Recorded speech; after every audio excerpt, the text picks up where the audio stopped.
the Earth, the movement of the stars, the movement of inner planets, which are new to our solar system and are sometimes 100 times larger than the surrounding stars. And we'll get into that as we go through. You can see for yourself the sizes. Now this here, I was a bit confused by this for a while. What has actually happened, I was able to determine from various angles that the light is coming up from around the horizon, and as the light source comes up, it passes under the Niemeyer station, which is about probably 25 to 30 feet high, or say 8 or 9 metres above the snow line.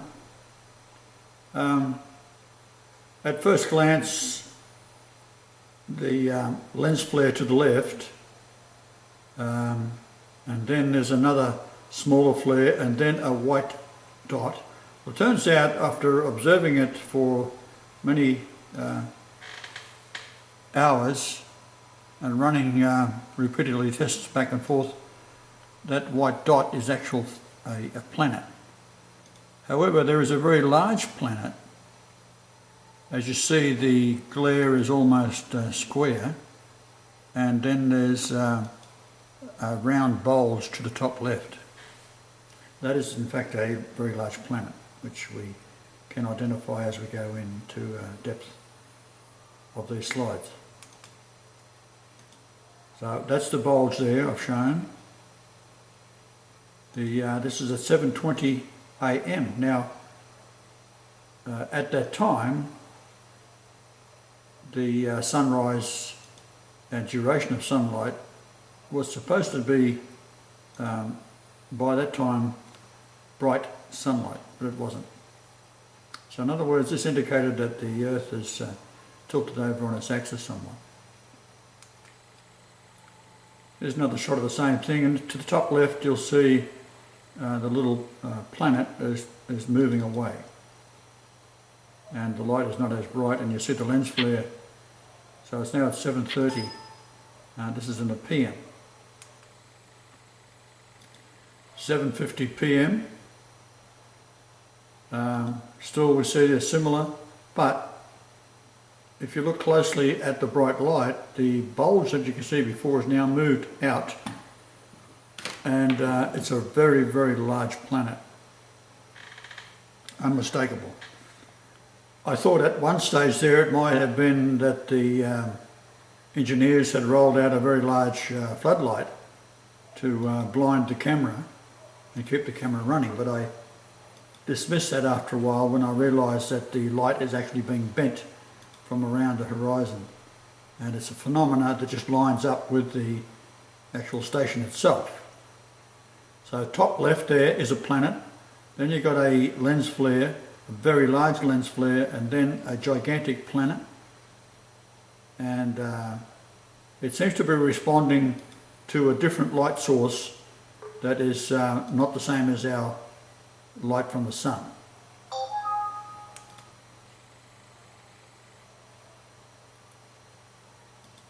(7:50 AM). It should be PM.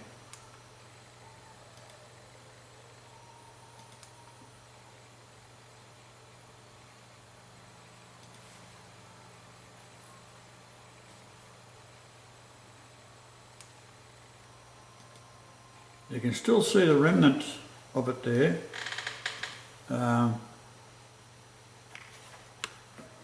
That's that area there. That's the planet.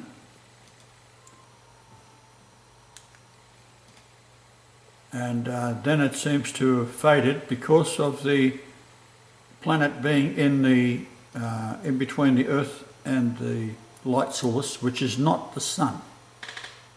It's a different light source. We can still see this planet here, and later on you'll see how this planet is actually, I was able to calculate it quite accurately, coming over on an angle there, and compared to the stars in the background. The weather conditions have to be just right to see what we're looking at. Now here's another planet down here and a planet there. Now when we go along a little bit further, you see these are much larger than the surrounding stars, so therefore the stars are dots of light. These are possibly 10 times or more width of a starlight. So I've gone in, this is the actual structure here, and that's a planet. So I've zoomed in on that. I'll just go back and show you that. So I'm zooming in here on that bit there.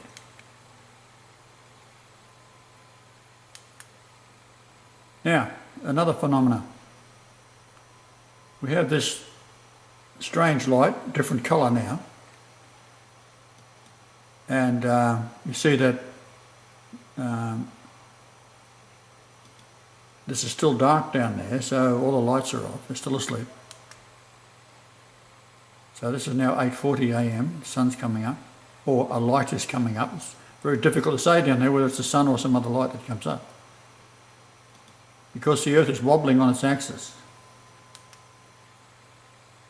So here's at 8:50 AM, light is still there, 9 AM. Then we get this phenomena. The light hasn't risen here, which it normally does over the months that we've watched it. It's now rising, and you see it's over here somewhere. So when you see a shadow behind like so, that means the light is shining on one side of the snowdrift, and on the other side it's dark. So it gives you an indication which direction it's coming from. This of course is very bright on the end, but bright here, there's a circle on top there, that's a dome. That'll give you some idea. If you take that circle and it's like an eclipse of the moon, that means the light is coming up on this angle here. Suddenly it changes. And there's a white light. We see that light there was, before, it was a yellow light. Now it's white. But that is not this light here. This is coming from somewhere else. This is brighter on this side. So it seems to be coming on a slight angle, and you see the dome on top is round now, so the light is back here somewhere, so there's two lights. Same phenomena.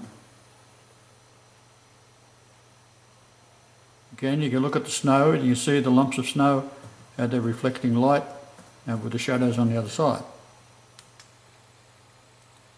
We still have this bright light here, unidentified.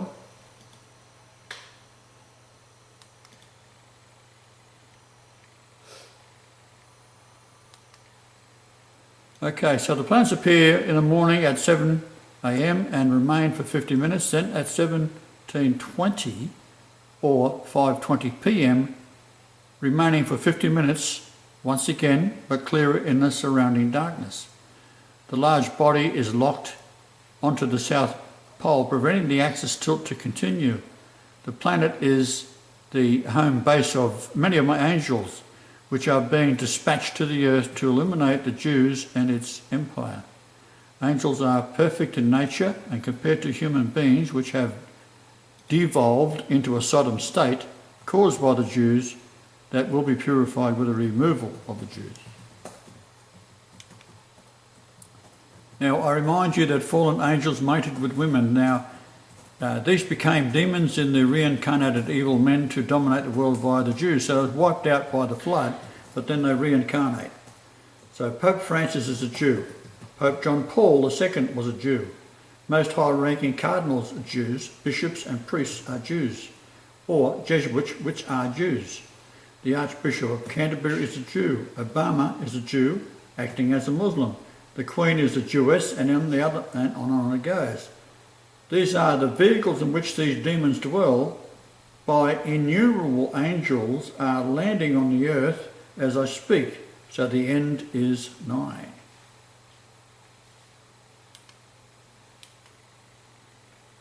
Now, we have been watching the large planet for months. It does not orbit. It is locked to Antarctica, South Pole. Now, there's many planets down there, and I'm talking about one in particular that's very large, and it seems to be locked onto the axis of the Earth and the South Pole to prevent the wobble of the Earth being too extreme. If I weren't here, you'd be all dead by now.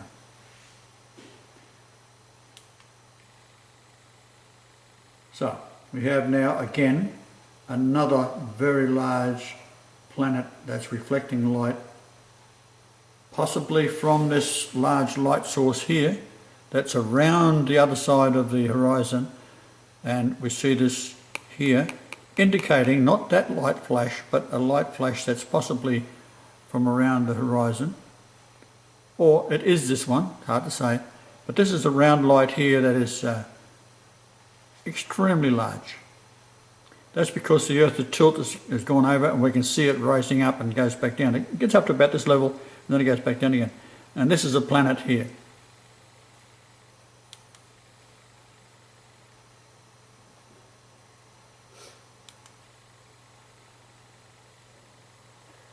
So the light is moving horizontally. This next light is at the 15th of August 2014. We have an alien making a noise at the back there. She's trying to get out of... Oh, sorry, it's you, darling.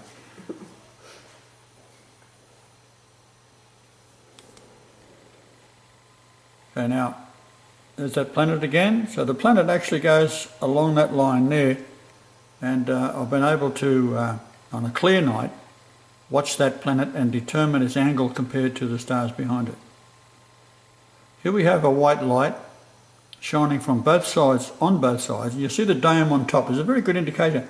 When you see a white round circular light, that's their big dome. It's very, very large, and it will reflect the light and give you some idea where the light source is coming from. So if the light source is completely around here, that's white and that's white, then the light source is out here somewhere. We then have a light building up here, another light source. We've determined that there's at least 3 light sources at the same time. There is a planet. There is a planet. See, that planet is starting to brighten up.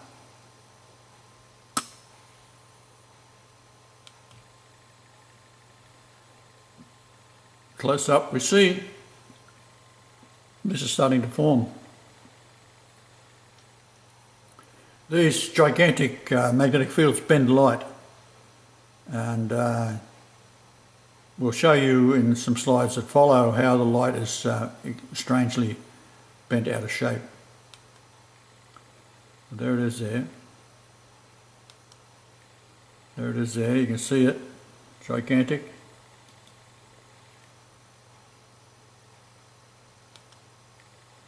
There it is again. Again. Seems to be fixed to the Earth,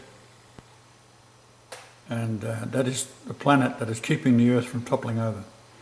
When we cross the Milky Way galaxy, which I predicted years ago to occur on 375 days earlier than the crossing of the equator predicted by the Mayan calendar on the 21st of December 2012, well, the Gregorian calendar is out by 375 days, so the Mayan calendar is right. So that meant that you take the 375 days off and it goes back to the 11th of December 2011 when we crossed over the Milky Way galaxy. You'll find that when you drain your water out your sink, you probably haven't noticed, but it's now turning the other direction it used to. If you're in the northern hemisphere now, it turns anti-clockwise, and if you're in the southern hemisphere, it turns clockwise.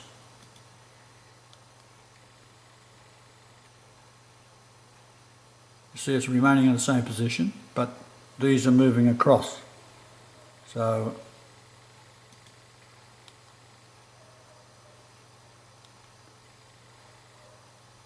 there it is emerging from the light. So I go back one. There's also something else here.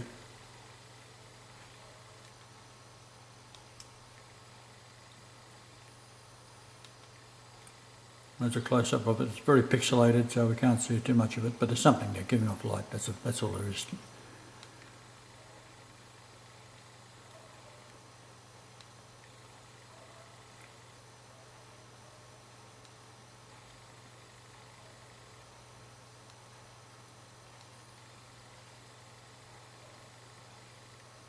You see to the left there, there's 4 planets in a group.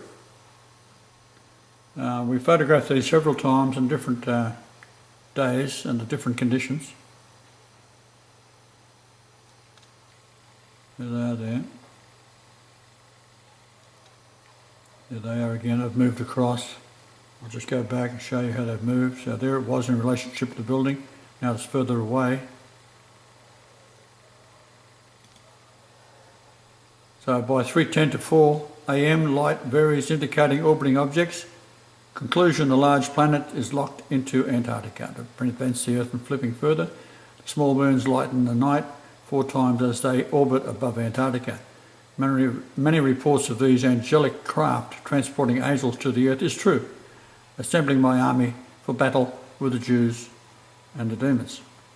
The Jews are basically unfortunate in that they are descended from Cain, and that they are the most evil of groups out of Babylon, so therefore the most evil is where all the demons dwell. It's just how it is. Now my angels are human-like. I have seen them on the earth, so is my wife, and they vary in size. Now they are like human beings. They need to be near the earth so that their ships can bring them to the earth. That's why Werner von Braun, who was a German, remember, he knew what was going on, he knew what Hitler was on about. And that is why they were studying the Vedas, because the angels had left instructions how to build these UFO ships. Now, Admiral Byrd had gone to, with a fleet of thousands of men in aircraft carrier, etc., had gone down to look into the under the ice bases that the Germans had been involved in with angels, and to the surprise, a 6 months mission was cut short at 2 months when UFOs emerged out of the water, destroyed their equipment and sent them packing. You can find out it was a Russian documentary that did that, and interviewing Americans who were the gunners and so forth, trying to shoot these things down as they come flashing past, destroying ships and planes alike. So from September 28, 2014, all webcams have been blocked from recording the planets we have been recording for years. Now during September, the planets were recorded by myself. The 20th, the magnetic influence had increased dramatically. The following slides show the effect, with light being bent around the curvature of the Earth, then erupt in a flash of light. Now, talking about it is not as good as a photograph. So the light has been seen to be curved, resulting in a normal bright white snow and ice remaining in a twilight to dark appearance. Okay, now, that's the angle from a planet to the centre of that black dot, which some speculate is a part of the camera, which when the light is too bright, it forms a black dot at the centre of the camera to stop the sense of being damaged. Others say it is a orbiting planet. There's 2 arguments for that. That is not really the important point. You can see how the magnetic field has been bent, and that's going up at around 48 degrees.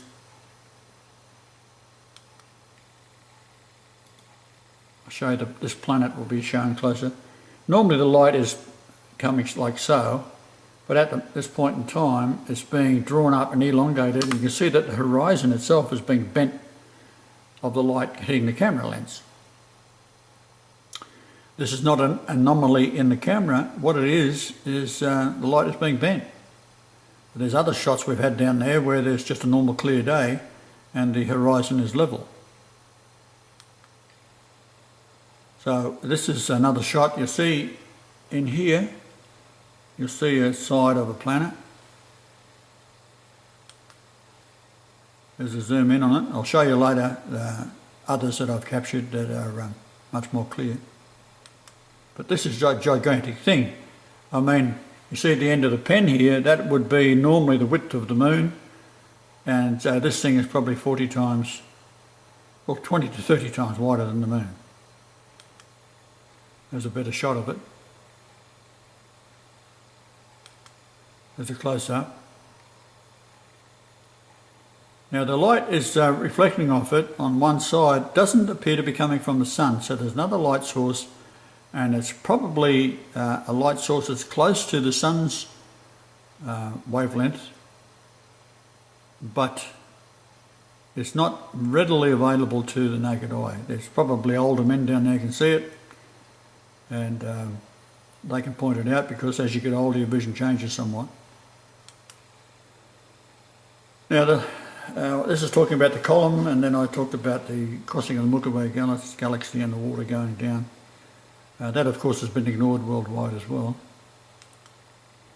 Now here we see a very, very dramatic, the shots before this, the light was pouring around over the surface of the snow. You see how it's being bent already, the horizon, and the angle is quite extreme, around, I don't know, 50 degrees, somewhere around that. And you see the light on either side of the screen is almost non-existent, as if it's in a twilight, yet looking straight at the camera it is bright to the point of being dazzling. Then we have this strange phenomena. It's like again, either side of the light it's quite dark on the snow. You can see the snow, how it's reflecting the light with the shadows behind it, and then the magnetic field is bending the light to such an extent that it's making a column out of it, which in the next slide or two you'll be able to see the planets behind this light as it's drawn into a column. So as I said, some say this is a black sensor in the camera. This is the close-up of it. It's doing this type of thing, gaining altitude. And then there's the angle it's at. You take the 312.88, take that away from 360, it gives you just under 48 degrees. Now here are three planets. There's one there, there's one there, and there's one there. Now this one here, you see how the light has been elongated. It's making it so it's higher. These ones there and there are quite oval, but the horizon itself is bent.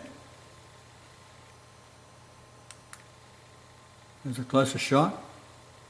You still have the same phenomena of the light on either side of the column being dark.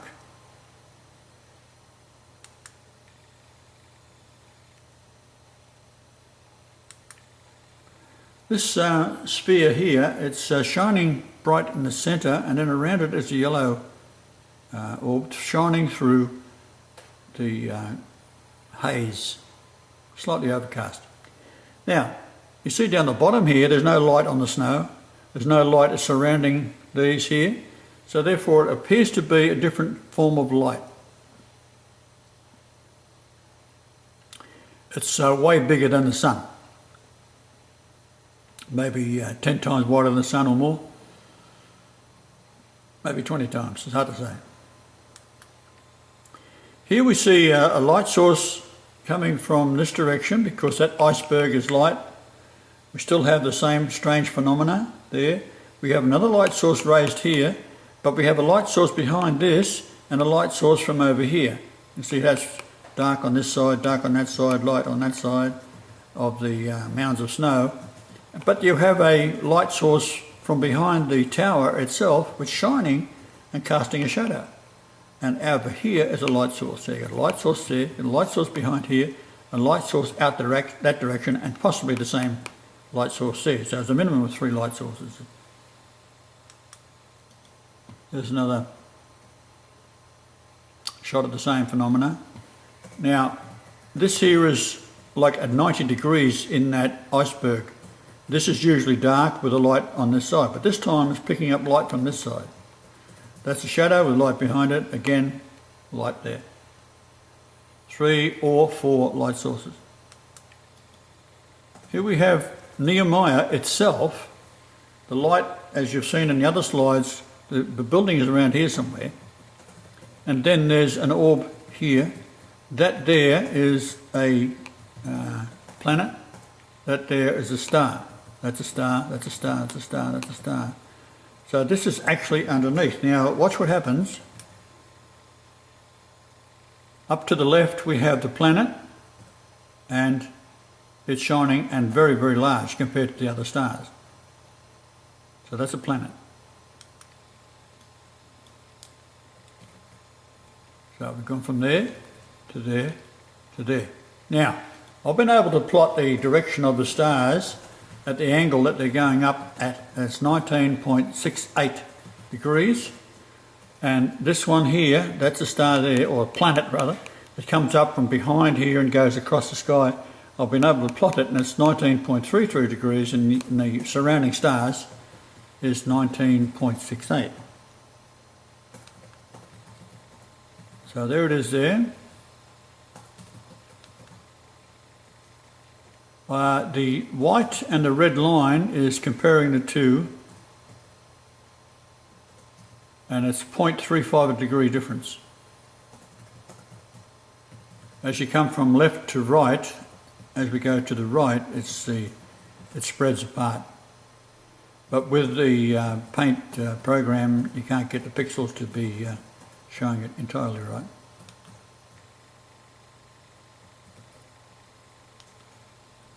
Now this is part of the lights that are formed in the sky over Antarctica, called the aurora lights, like the borealis. But they're twisting and doing all sorts of strange things. I've seen the same effect years ago in Canada and up in Alaska, but down in the south it's doing different things entirely. It's twisting the light. You see the magnetic fields are twisting. Here's one directly over near my station.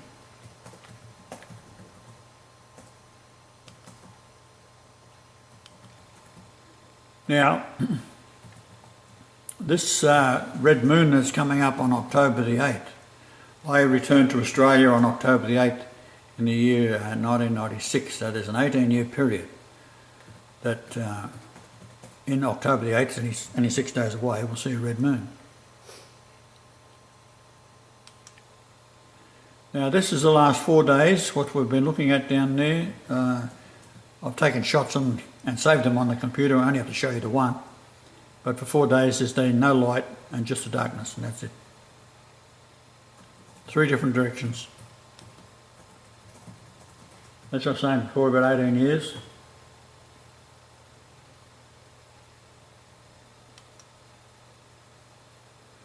Now if you want to stop it and read that, that's up to you. We've got a lot of slides here to get through.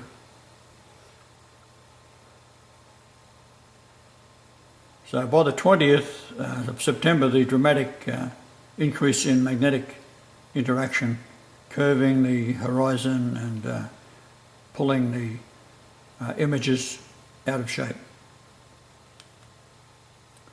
You see there the curved horizon, but there's very, very little light on the snow. Yet this is bright sunlight, so bright that it has a dot of black. And if it is the effect of the camera, fine, but it does indicate that it's extremely bright light, and there's the angle that it's increased from. So what I've done, what I usually do is I'll start where the planet rises up, goes up, hits there, and then I'll backtrack it down and have that line which will give me the actual angle. So it's 312.88, which is just under 48 degrees off the horizon.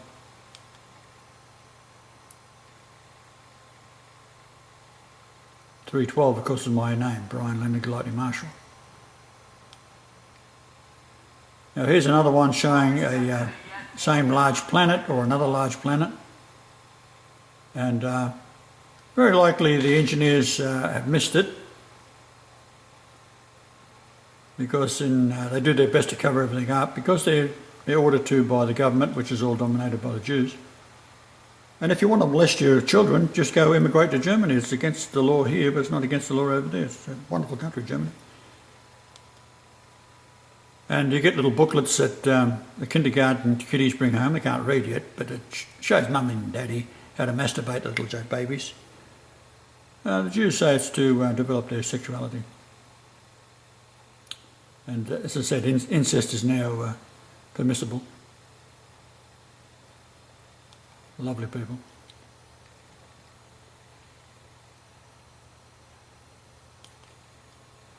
There's another shot of that same planet. That has grown substantially over the months, and I believe that is in all probability the one that's sort of keeping the Earth in check from tipping over. It's gigantic. Probably floating around between Antarctica and New Zealand, somewhere in that vicinity. Now this one we get into the vertical column, and I mentioned what I said before about the water and so forth, just as a reminder. You see here on the black dot, and you'll see the column of light. Now this column starts before the light rises, so it's bending the light around the Earth. And you'll see to the left that it's almost dark, and to the right it's almost dark. It's the most strangest phenomena you want to see, that something is so bright that causes a black dot, but is not bright enough to light the surrounding snow.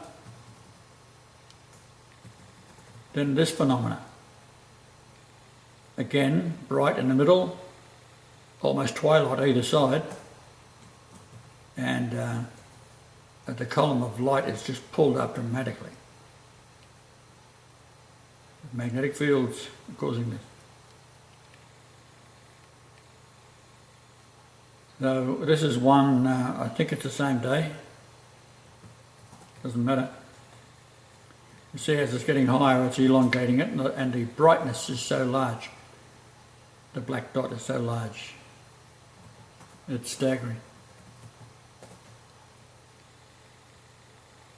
So there you go, it's gone up there and now elongated. So it is a different day. There is a planet there, but the other two planets was down here, they are now gone. So they're on a different orbit. There's where they were. You see circled in black there. There's a close-up. You see this planet in higher in altitude, its light has been elongated like that is. So therefore the magnetic field is somewhere around the horizon like so.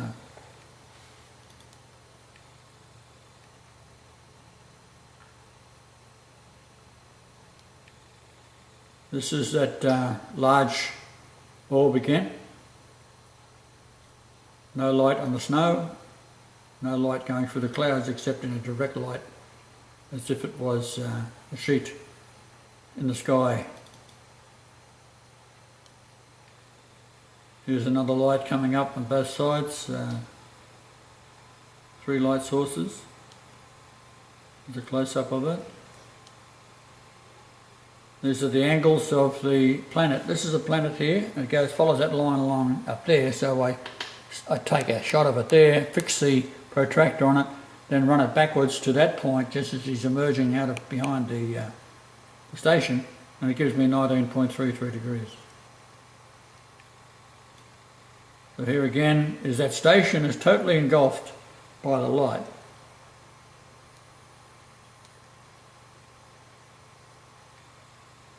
A better shot of it.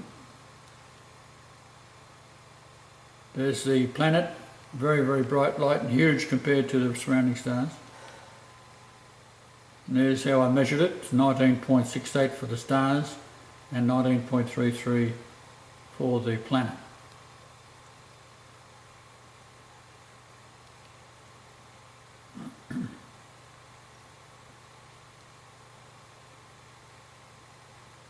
So the white line, if you see it to the bottom right, it's getting further away than it is to the up top left. Very hard to pick up. Here's some more of the lights from the magnetic effect. This one that's directly over the near my station.